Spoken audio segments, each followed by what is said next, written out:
علم دو قسم کا ہوتا ہے. ایک علم وہ ہوتا ہے جو انسان کی لسانی قوت کو بڑھاتا ہے. آپ نے لوگوں کو دیکھا ہے, بعض لوگوں کو, کہ وہ بحث مباحثے بہت زیادہ کریں گے, عمل کے میدان میں وہ صفر ہوں گے, لیکن اگر آپ ان سے بحث کرنا چاہیں تو وہ آپ سے اتنی بحث کر سکتے ہیں کہ گھنٹوں آپ کا دماغ کھا سکتے ہیں, اور آپ ان سے حیران ہوں گے کہ یہ تو اتنا بندہ بحث کرتا ہے اور اتنی اس کو باتیں پتہ ہے, بات سے بات نکال سکتا ہے, بات سے بات نکال سکتا ہے. میں نام نہیں لوں گا, ایک پروفیسر صاحب ہیں, میں ادارے کا نام بھی نہیں بتاؤں گا ورنہ آپ پہنچ نہ جائیں, غیبت ہو جائے گی یا نہیں. ان کا فقہ اسلامی پر اور فقہ کی بعض مختلف شاخوں پر انگریزی زبان کے اندر میرا اندازہ یہ ہے کوئی 30 کے قریب کتابیں جو انہوں نے فقہ کی مختلف شاخوں کے اندر لکھی ہیں اور اسی اسلامی علوم کی تفصیلات پر لکھی ہیں.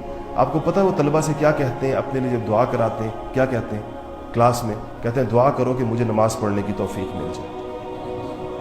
ان کے اسٹوڈنٹ سے آپ پوچھ سکتے ہیں, میرے علاوہ میں نام نہیں بتاؤں گا لیکن ویسے اسے گواہ بے شمار ہے. وہ اپنے اسٹوڈنٹ سے کہتے ہیں کہ میرے لیے دعا کرو کہ مجھے فرض نماز پڑھنے کی توفیق مل جائے, بس میں فرض نماز نہیں پڑھتا, 5 وقت کی نہیں پڑھتی. تو کیا چیز ہے یہ؟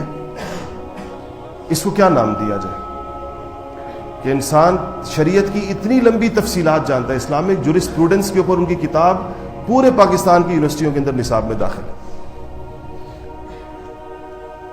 وہ فقہ کی اور شریعت کی اتنی تفصیلات جانتا ہے لیکن فرض نماز کی توفیق نہیں, جو ایک عام مزدور کو بھی وہ توفیق ہوتی ہے, ایک عام دیہاتی کو. یہ جو دیہاڑی دار مزدور ہے جو بیچارہ لکھ نہیں سکتا, ناخواندہ ہے, ان پڑھ ہے, لیکن آپ دیکھیں نماز کا وقت آئے گا یہ اپنے بیلچے سارا کچھ چھوڑ چھاڑ کے وضو کر کے مسجد کی طرف چل پڑتا.